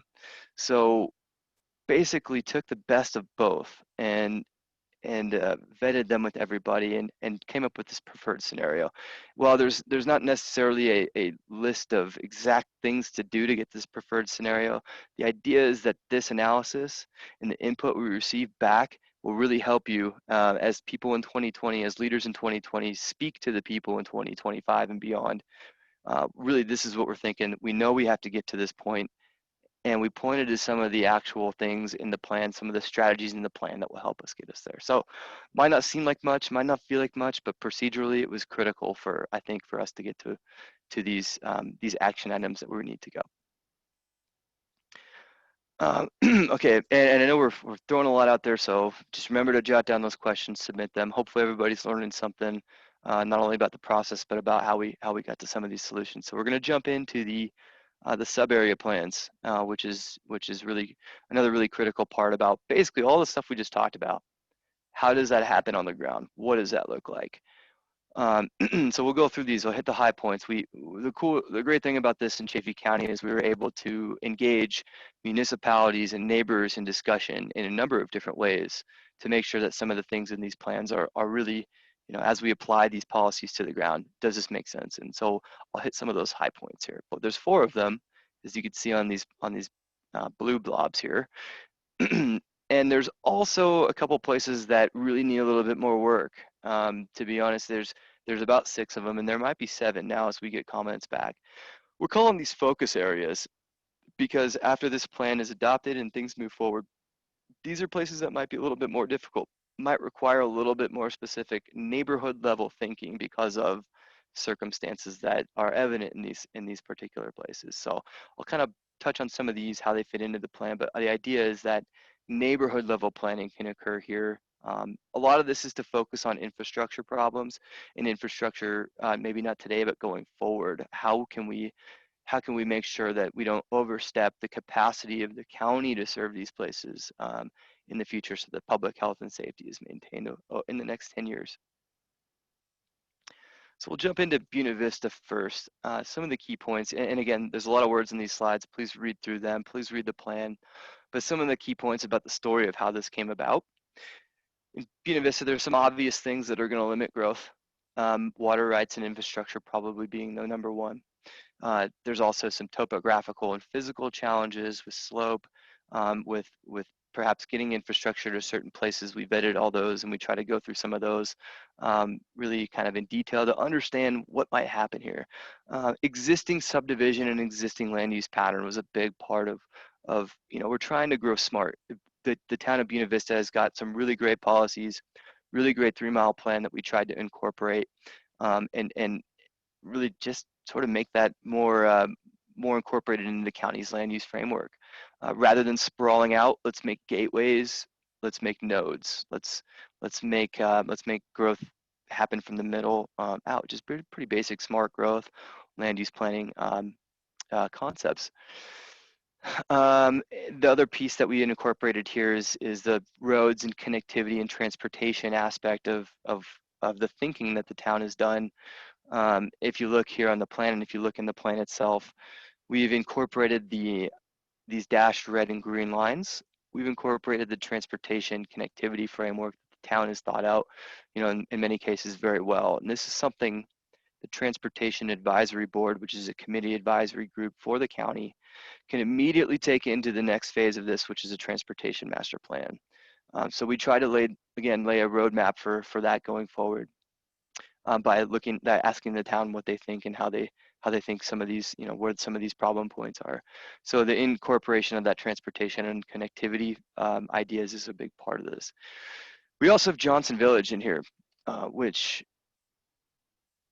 as far as growth, we know you have to take a hard look at infrastructure before really doing much in Johnson Village, and that's why it's a focus area. That's why it's one of these areas of future planning. It always has and will have potential for growth. We know people have been trying to do things there, but it does have this sort of hangover from the 90s style of planning.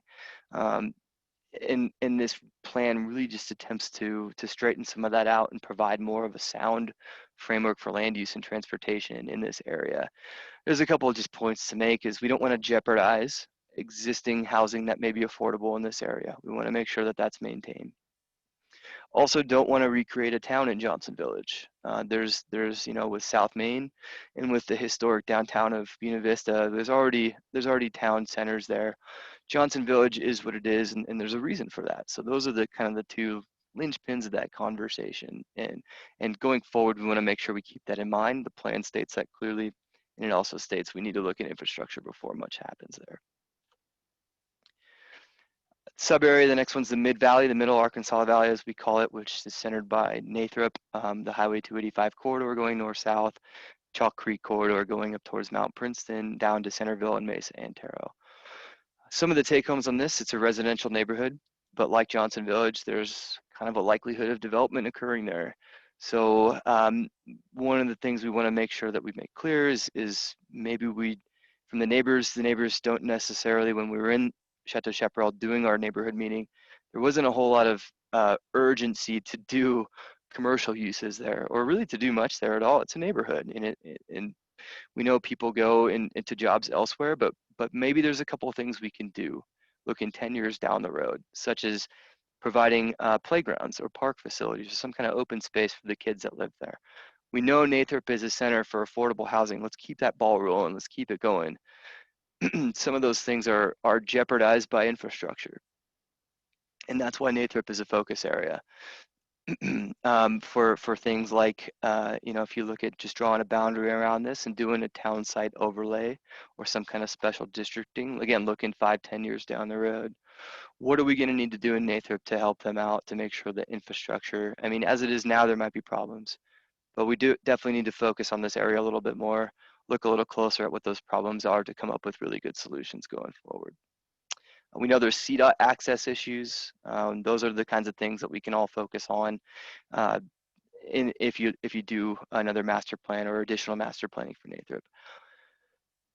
As far as the rest of the rural county around it, we really can't envision much change here without dealing with some of the transportation issues, and we know that. We've stated it in the plan. We know that there's some places in Mount Princeton and up Chalk Creek that intensification of use might cause problems. So the plan tries to lay out some steps towards making sure that when those things occur, we're tracking them. We're making sure that the right services and capacity are in place to ensure that we don't overstep our bounds there. But otherwise, the rest of the Middle Valley is really tended to be no change in use. As far as Salida is probably the most interesting piece for future land use. As Marjo and others have noted, we're seeing growth pressure on the fringe. A lot of these housing districts, again, this is kind of an emblematic of where that might go. This is where we're trying to bridge that gap, trying to provide different alternatives for housing, for residential future uses, future residential zonings. to make sure that we have a smooth transition, to make sure that those development pressures, if they're in the wrong place, that the trade-off is established to where, whether it's Smelter Town, whether it's wherever else, wherever it's geographically, wherever it is in the map, that it's accommodated for, and that we have smart growth and smart logical ideas of why growth should happen. It's probably the most important piece to get the where are these districts right, especially as you go into the land use code update. Of all the places around the county, this is kind of the one. There's a lot of moving parts because of infrastructure, the availability of infrastructure, the Salida, the build out plans for their sanitation system, the availability of water. There's so many moving parts here, so it's important really to get that right and to understand the trade-offs. If we take one piece away, if we have a poker hand here. If we shuffle that hand, or if that hand moves around, we have to know that there's a trade-off to doing so. Ultimately, coming back to that idea is if we allow it to happen in places other than where it makes sense, it might be fiscally challenging for the county to provide services to those places in the future. One of the pieces that was a focus area is here, whenever you have a county enclave, as we call it, a piece of the county that's wholly surrounded by the city, that's always a place of focus. There's obviously a historical reason for that. There's also the Van Devere Ranch, which I know has had a lot of planning thought. You could see how there's some ideas of transportation connectivity here. This is one that we pointed out as a focus area. So that's as annexation occurs, that's one place we want to make sure that care is taken, or understanding is established about what happens there. Lots of issues to look at, so it's important to take a look at those.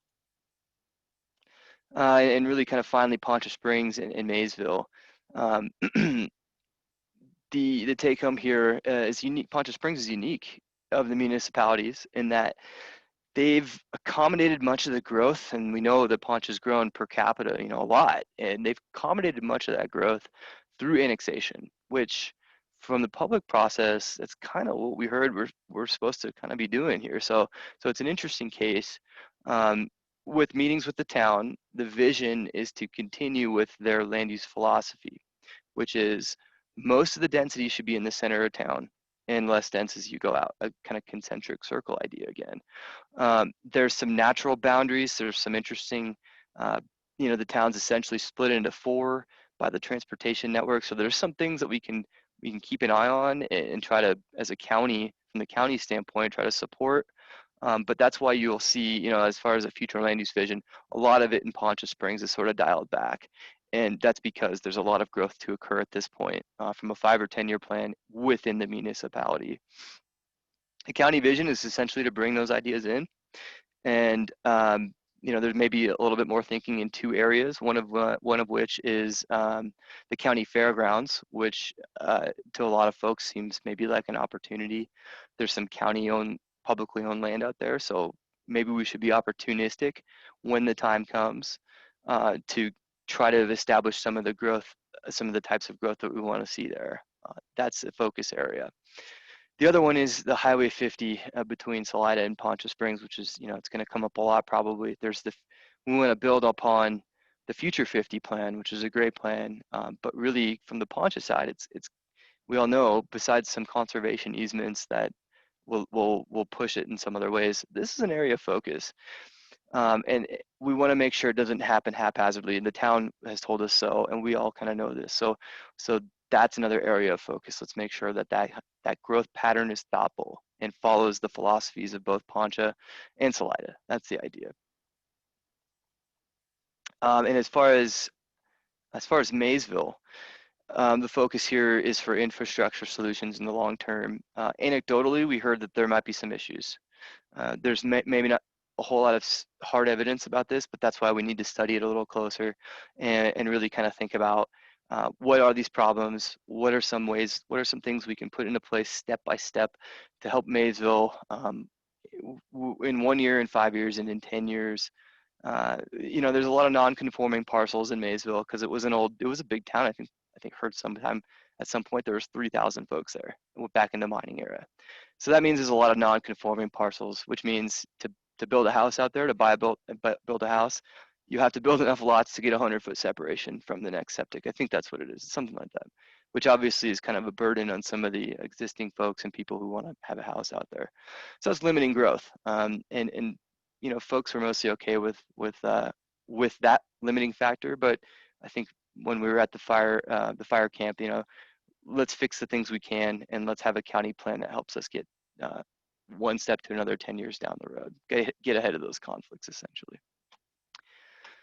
Wow. Okay. So that's a lot. That's the sub areas. A couple quick points here before we go into Q&A, though. We have recognized through comments that there are revisions required in the plan. As far as the plan itself, the format, the table of contents. From a public review standpoint, there's a lot in there. There's a lot of content. There's a lot of words. We want to consolidate this thing to get to the key points, really. So the key discussion points. What are our motivations for doing this plan? Why are those our motivations? What are the population growth numbers? You know, what are the financial burdens that we may have problems with in servicing and capacity? So we're going to edit this down to some essential pieces and have a almost a separate appendix to where if you would like to see the actual harder data and some of the input, we're going to have that available. So we're forming a committee to do so, and that's one of the big changes that we'll do in the future. And finally, before Q&A, this is, as Nora mentioned, this is not the end of the input process. There's a bunch of ways to submit feedback if we don't get to your questions tonight. We have a Facebook page. It's a really great place to get news, to submit comments, to understand what's happening, what's coming up. Brand new project website, and this one is www.togetherchaffeecounty.org, and it's got much the same content as the previous website, but this is where we shall now go to get and receive information. Marjo, any other comments on the website? For everyone who wants to stay informed via email and actually receive project updates, if you could please go to the new project website and sign up for email notification at the bottom of the web page. That'll give us a way to get information out to you if you're not following the papers or following Facebook. That's a new thing. And then we also created some community discussion forum boards.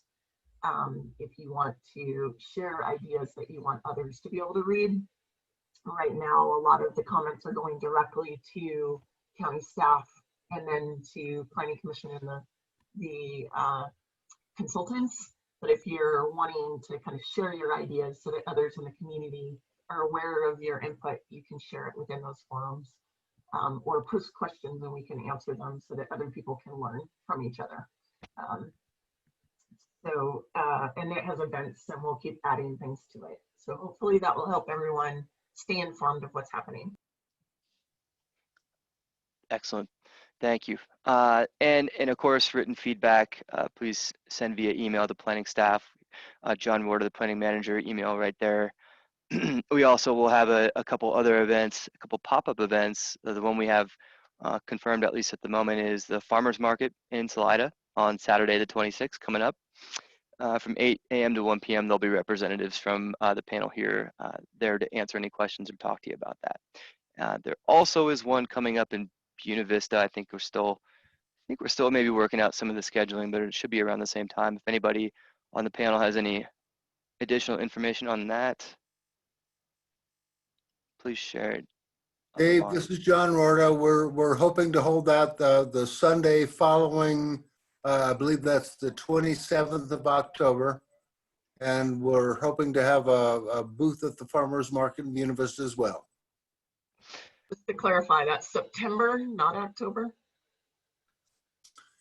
Thanks, Marjo. Yes. Good. So those are coming in. Those are coming up quick. So plenty of opportunities. There may be additional. So please keep an eye on the Facebook page and other outlets, and sign up for the email, as Marjo mentioned. All right. Well, that was a lot of information. Hopefully we answered every single one of your questions, but of course there's probably more. There's probably some you have to sit and think about after hearing all this, but wanted to have an opportunity at the end here to address any questions. I think we'll start at least with Nora, if you could maybe bring up some of those, and we'll try to field the questions to the right folks. Or what do you got? Yeah, definitely. Dave, would you mind going back to the last slide and just maybe we'll stick on that one, just so people have what they need. I just got one comment that said, please repeat the new website. That's togetherchaffeecounty.org is the new website. So the first question that came in was, how do we ensure that the tax revenues from transitional zones provide enough of a tax base / service base to pay for further infrastructure maintenance to make this worth it for the municipalities? In other words, if maintaining additional infrastructure is to fall to the towns with more pipe and street, how is a transitional zone where density is less than, or is presumably less than in town, going to pay for equivalent services? Well, I can start at least with almost a theoretical answer, and we do have in our strategies and actions, there are certain analyses that a municipality or a county can do to basically understand cost benefit of a project, and ultimately that's one thing that we want to have provided for you as a government entity or jurisdiction, right? So we know though that more efficient land use and having that smoother transition is more cost effective. But in order to fully understand, there's definitely a certain amount of analysis and study that should be provided. Becky, anybody else have any other additional? Yeah. Yeah, I'd love to jump in here. Thanks for catching that, Nora. I got all excited when I saw the question and I moved it to a different location. So I'm glad you saw that. This is something that I'm ridiculously interested in. And I will encourage anyone listening tonight to go to a website, housinghealthchaffee.org. Over the past year, I have worked collaboratively with our public health department to bring different speakers to our community to address land use issues and growth management strategies. On that website, again, it's housinghealthchaffee.org, there is a recording listed under the speaker series as incremental development. And a good portion of that presentation that you can find there is about the fiscal implications of different development patterns.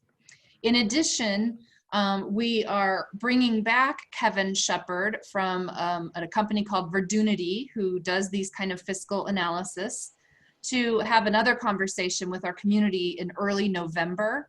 So please pay attention to the Facebook and the local news outlets, as well as housinghealthchaffee.org, and join us in that presentation. And I think it'll take a much deeper dive into that discussion about how do we maintain our infrastructure long term. It's a great question. I actually just want someone from the county to answer this, but from the planning perspective, within the comp plan, within the goals and strategies, we actually talk about this because we've had developments come in, for example, that have triggered the threshold for increasing the capacity of a turn lane onto Highway 285 or Highway 50. And you might have, the way it works now, it's the last development that comes in that goes over the threshold that's supposed to pay for that. And so we're not distributing the cost of development adequately, or even understanding the cost of development adequately. And so doing some assessments of what is the cost of development and how do we make it fair to the homeowners and the property owners and the developers, and sort of like how we go about that, because we don't have a good system for roads, for example. The cities, I know, are doing some of their own studies right now, trying to figure some of these things out. They're trying to figure out their raw water supplies. They're trying to figure out, their capacity and what they need to invest in. So I think the entire county right now is in a really interesting place because of growth pressures of trying to figure out the transition into the cost of infrastructure and to sustain it. We hear, the fire departments are up against the edge. We know the roads department is up against the edge. So I think we're all in a place of having to learn. At least that's my understanding, and I'd love to hear from someone in the county just what's happening with the budget on that.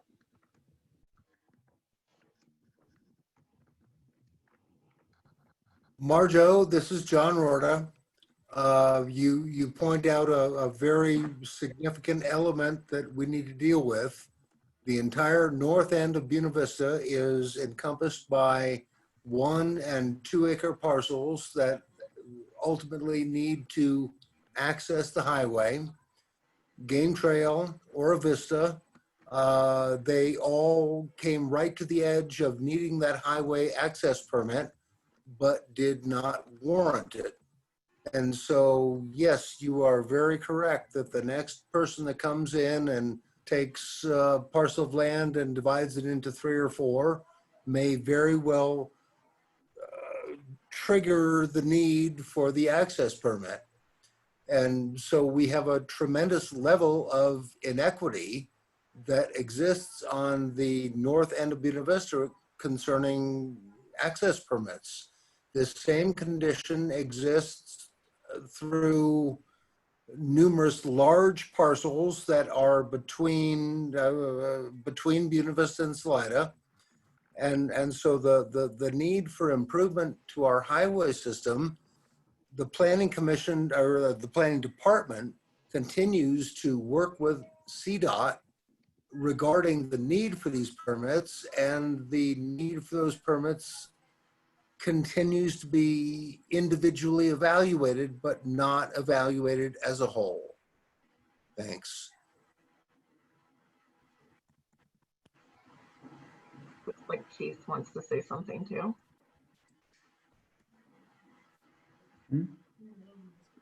My name just popped up. Okay. Keith, did you want to say something or should I move on to the next question? My error. I'm wrong. Oh, move Oh, on. okay. Somehow No I worries. got called on, but I didn't have my hand raised. The next question is for Buena Vista. Are there plans regarding creating / coordinating trails to the west of town with those that are in town for pedestrians and bikers? Okay, well, I will answer that then. I did answer that through the chat, but the larger group needs to be aware of this. There's a group up here. It's a very small group, but a very engaged group called NC3. That's for Northern Chaffee County Connections. And their whole mandate is to make sure that trails in the county align with trails in town so that they will ultimately become part of a multimodal transportation network. And they've established some priorities on those. And Kate Garwood is also the chair of our County Transportation Advisory Board. So there's some great synergy there. And just for an example, the wider margin on County Road 317, it goes out around Antero Circle and ties into 313, which goes down to Johnson Village from the town. And then that wider margin on the 313 out to Johnson Village. And then the 2 wider margins on 306, West Main / Cottonwood Pass Road, are all a result of work that they've done and coordination and collaboration with the town. Now, I know people are somewhat disappointed in the fact that that's the way we've done these multi-use trails or paths, is that they are connected to the roadway. In a perfect world, they'd be detached, they'd have some lateral separation, but this isn't a perfect world and our resources are quite limited.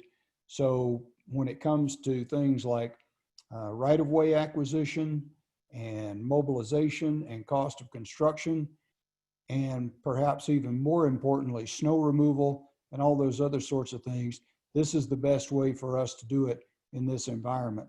And I think once most people understand that, they're very accepting, and it's certainly safer than it was in the beginning. So we use those programs, and we get GOCO grant money whenever we can to help with those programs. And it helps us have nicer roads, more safe roads for pedestrians, power chair users, cyclists, and everybody concerned. I just add one thing to that. I think within the goals and strategies of the plan are recommendations to kind of create a county-wide, you know, we tend to look at it around each of the municipalities, but starting to look at it county-wide at recreation access, commuter type paths, bike paths, routes to schools, all of those things in one community plan that everyone could look at versus these little individual ones we have. So that is a goal, I think, in the transportation part of the plan. Yeah, all that'll be part of a multimodal transportation plan, which will be done, you know, after this is completed. It'll be one of those, what I've referred to several times as component plans or subordinate plans that are done mindful of what our comprehensive plan is and some of our other cooperative and collaborative plans.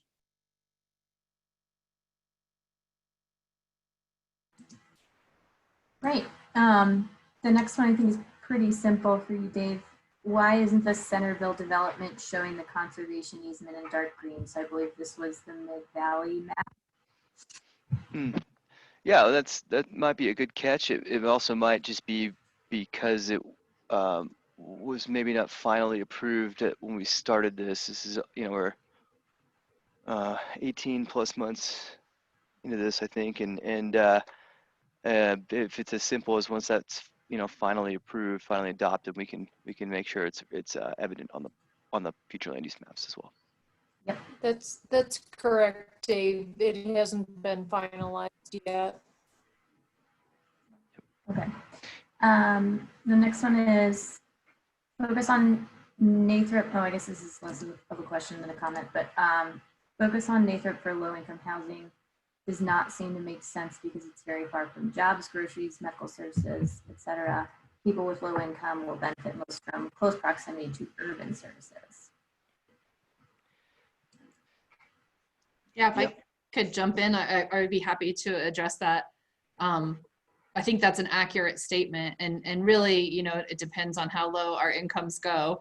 The lower the income, the closer we need to be to all those goods and services. But back to kind of what Marjo queued me up for earlier in this conversation, there is still a missing middle, and there are still some folks that are earning enough wages to afford that transport.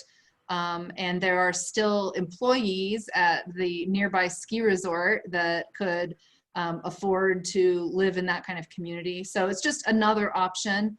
And I really think when Dave was kind of demonstrating that plan, the conversation's more just about not necessarily encouraging growth there, but managing the growth that's going to happen regardless a little bit more intentionally. But yet I agree, for big capital A housing, capital A affordable, it's probably not the best location.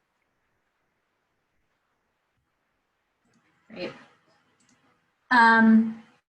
There's another one that's a little bit complex, so we may not really have time to address right now, but I think what they're asking is regarding the rural agricultural future land use, and I think the sentence about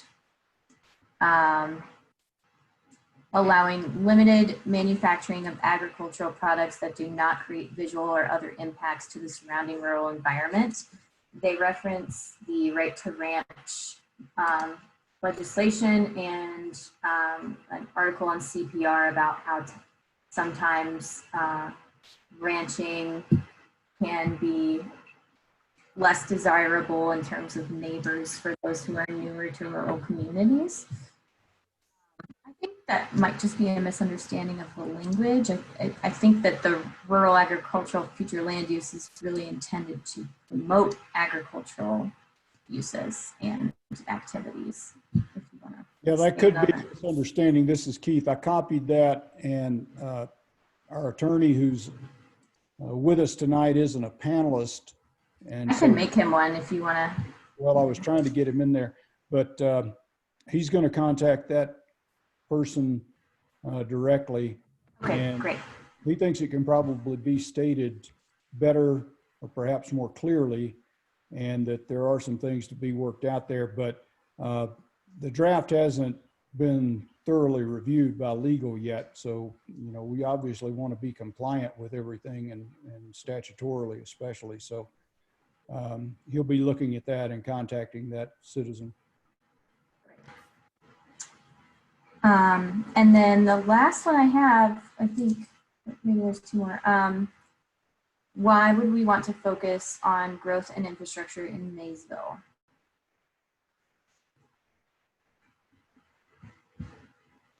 I could kind of start that one off, and if anybody else has any additional comments, please give them. But when we were up in Maysville doing our neighborhood meeting, we heard some anecdotal evidence based on what's kind of happening out there, which has to do with short-term rentals. A lot of the residences up there being used for that, which, you know, is something that's important to folks. That type of use may be causing some issues for, you know, effectively groundwater, or having enough of some kind of resources to, you know, as these uses continue to evolve and as we start to, you know, use our houses for different things, there might be some infrastructure issues. Now, again, we're kind of going with it and understanding what things are, and that's anecdotal. So that's part of the reason why we just want to study it a little bit more. But I think that's the thing is if there's some issues now, let's take a look at what they are before we make any big assumptions.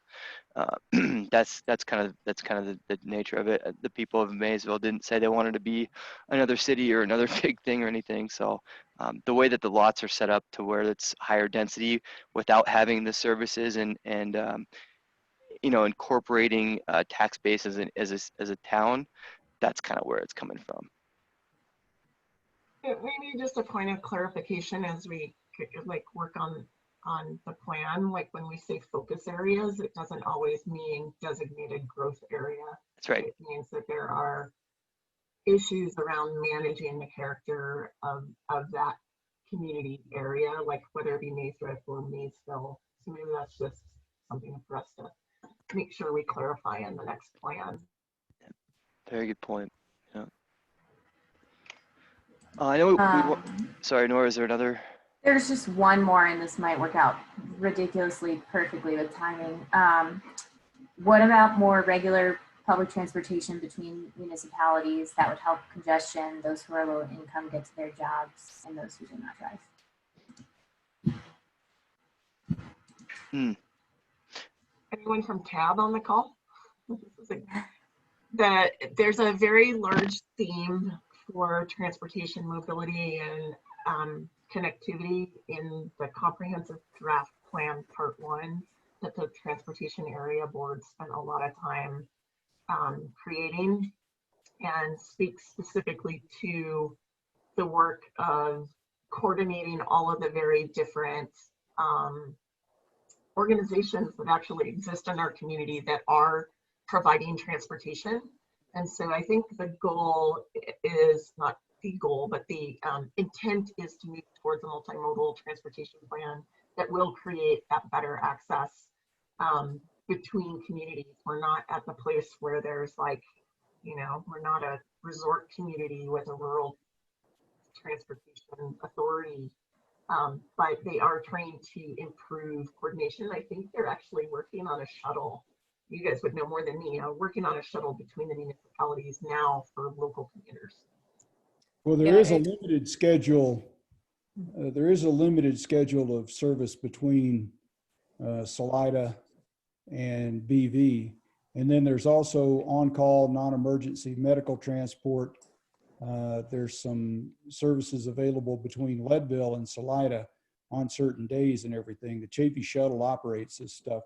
The problem with fixed route service, especially in a rural setting like ours, is it's very expensive. So the service is either quite limited or it's not fixed route service, fixed timetable service, it's on call. But it's something that the TAB, and once again, fortunately, Kate Garwood has a lot of experience in this, and Hank Martin, who is with the Chaffee shuttle now, is really taken the bit in his teeth and gotten smarter and smarter about rural transit.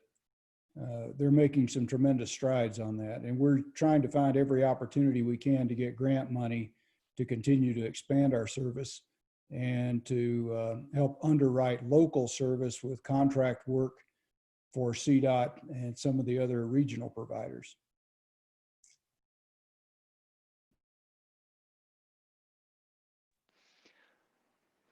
Well, I know we wanted to leave a minute for some closing statements.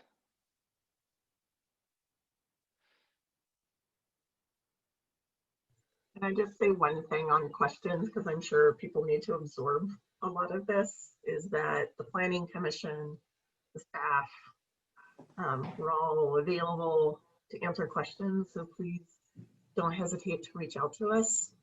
We've been fielding questions the last 2 weeks and are setting up some smaller individual meetings with neighborhoods, and we just want to make sure that everyone knows that, you know, we're open to listening and looking forward to continuing to work with the community.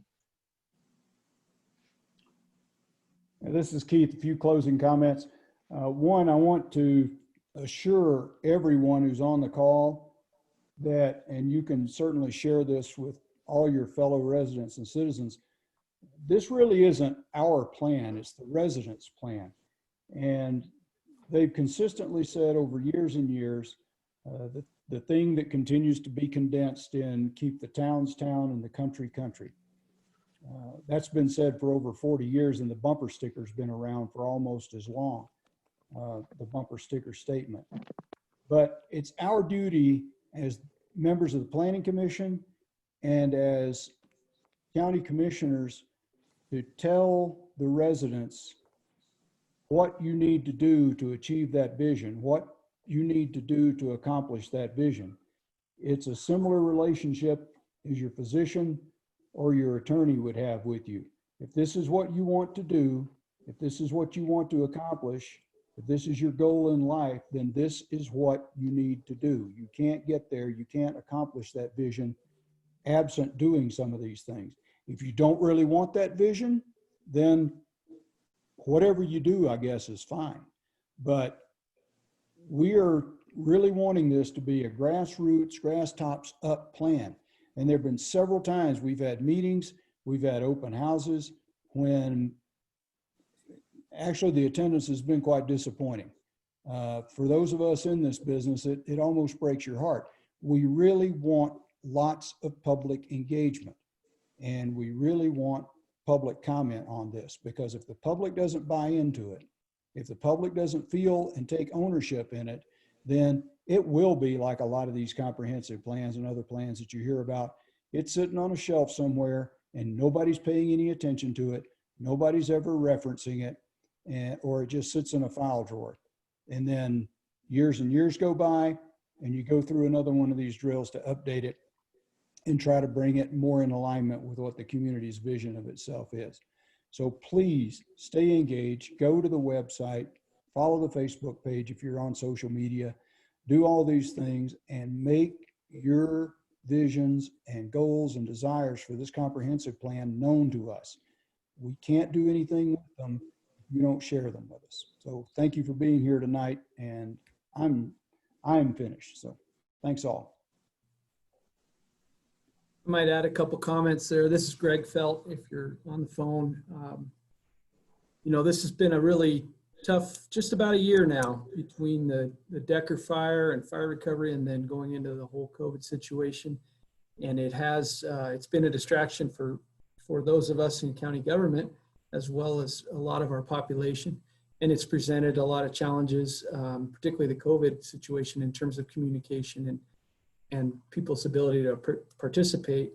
I really do want to deeply thank our planning commission, our planning staff, CT, the consultants, you know, Dave and Nora and Wayne, and our associate staff for the amount of work they've already put into this to get us to where we are now. We're not at the finish line yet. This has been, as they say, an iterative process. That word drives me crazy because it always means like things go on forever, but that's the nature of planning. I think, as Keith has mentioned before, it's a continual process. We recognize the challenges that the inability to meet in person has presented. partly in terms of just what people are used to, and also some people's flat out capabilities or bandwidth for broadband and that sort of thing. And so I know they're on the screen right now, there's some, I think, additional events that are in person. Marjo mentioned the willingness to have some smaller group meetings.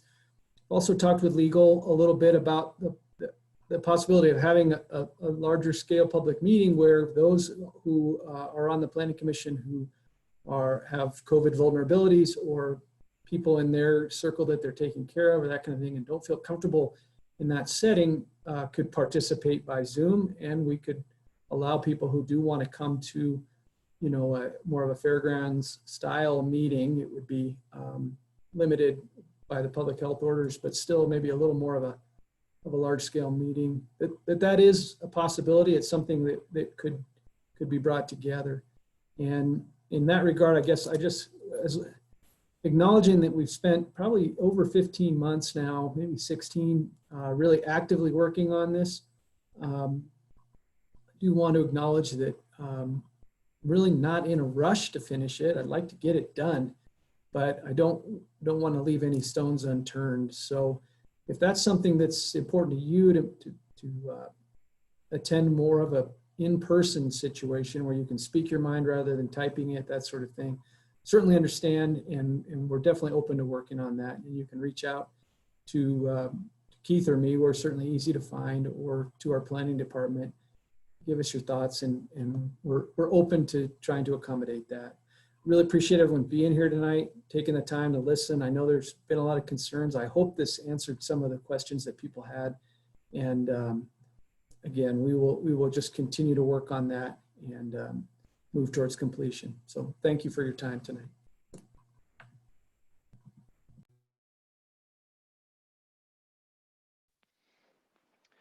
Okay, well, if anybody else has any other closing comments, I want to be respectful of people's time. We amazingly got through all that, tons of information. Just as a reminder, visit the new website. Please continue to engage. But again, yes, thank you all for being here. Hopefully you learned something, and continue to let us know any of your thoughts, and we will definitely answer any questions that are submitted in any way directly if we can. Okay, thank you all so much. Have a wonderful evening and look forward to hearing from you. Thank you. Thanks.